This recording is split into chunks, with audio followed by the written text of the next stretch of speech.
This is what every single person wants to know. What do great companies, especially fast growing companies, look for? There are lots and lots of people who are motivated to fill their gaps, who are motivated to work, but they don't have the directional navigation of where to go because they don't know what companies are looking for outside of whatever is mentioned on the JD. JD tends to be probably 50-60% reflection of what an individual gets evaluated on and ultimately hired on. Apurva, what do you guys look for at WhatsApp?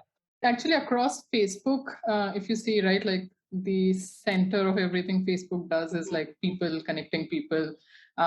So at least for Facebook and all like family of products here, it's very important to see if you have the ability to spot people problem and convert that into solutions. Like everything else is very, very secondary to what Facebook looks for.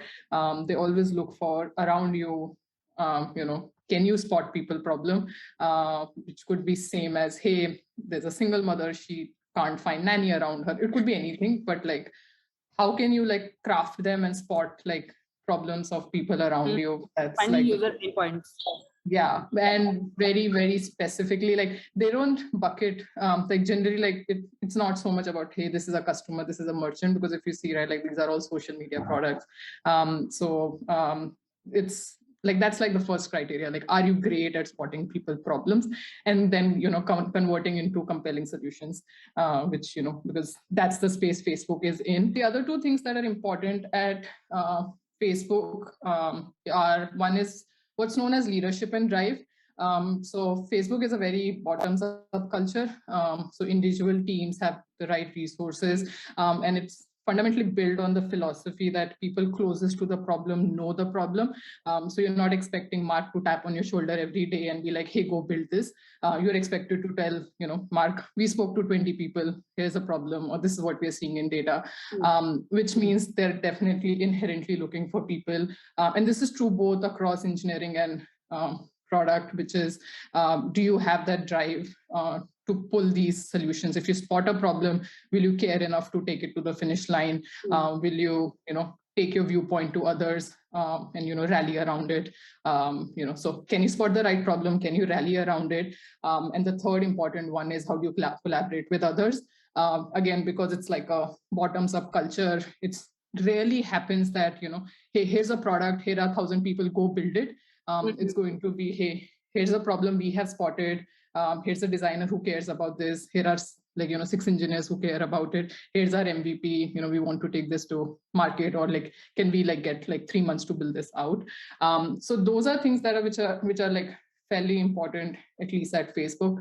Spot the problem, have the drive to take it to finish line, be able to collaborate. And the thing is, in interviews, you should be able to demonstrate these. So that's the second part, like you might be great at it.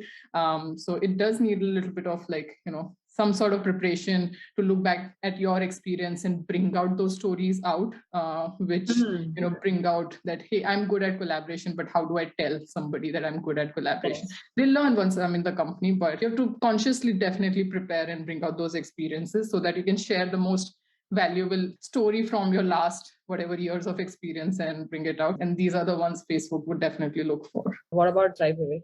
I think a lot of what Apurva said applies to us also, right? I think obviously we look at product fundamentals, needless to say, user first mindset, being data driven, building hypothesis, all of that. At least personally, one thing I look at is, can the person talk on diverse topics very confidently and as a knowledgeable, intelligent person, right? Across, not necessarily in tech, in any field, whether it's economics, politics, like diverse. Like if he's just well read, thinks deeply, and cares about everything that he reads about or spends time on, then that shows, then one can feel more confident about the candidate. Second, I would say, at least for large multinational companies that have diverse talent, and especially as we're going remote, communication is important, both written as well as verbal. Ability to be very articulate, not ramble, right? Be precise. And I think the second aspect about communication is, once you have a diverse team, people who come from different cultures, have different contexts, can you build relationships? Because often product is about influencing outcome without having direct reporting or direct control. So can you very easily strike a rapport, build relationship, and influence and persuade others to do things in line with your vision? So yeah, I think these are the kind of soft skills that we would probably look for. What about Spotify? We have a slightly simpler approach to hiring. I think there are two types of skills. Type 1 skills that can be taught and type 2 skills that can't be taught. So we tend to focus more on type 2 skills for interviews because we believe that everything, including communication and which tool you use for road mapping, all the 56 million frameworks, all of that can be taught. There are two things which we believe cannot be taught. One is, and we don't talk about this particular skill often in product management, it's creativity.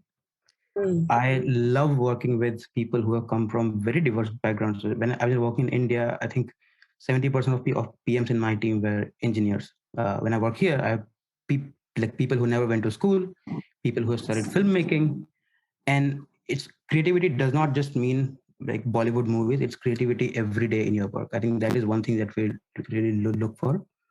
And the second thing is also kind of a counter. Like it might not be very sort of a very common thing to hear is about we actually look for people who have an intuition and who have believed that what I am saying, like people having a worldview, right? What by that I mean, look, data is good till a point, but you have to have your intuition. You have to believe in that, and you have to make 10 people follow in that belief. Like I take examples of the last night I was talking to a friend, and I was giving an example of the religious founders like Jesus and Muhammad and Moses.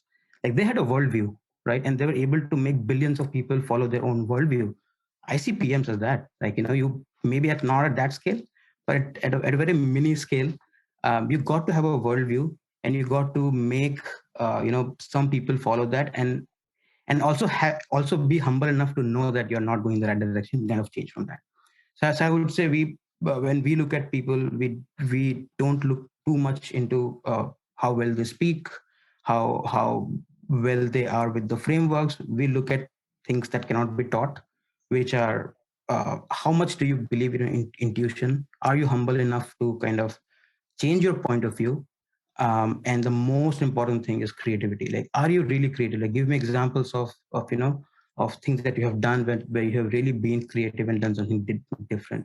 So we tend to like focus a lot more on that, with the belief that all the other things can be taught once you're in the company.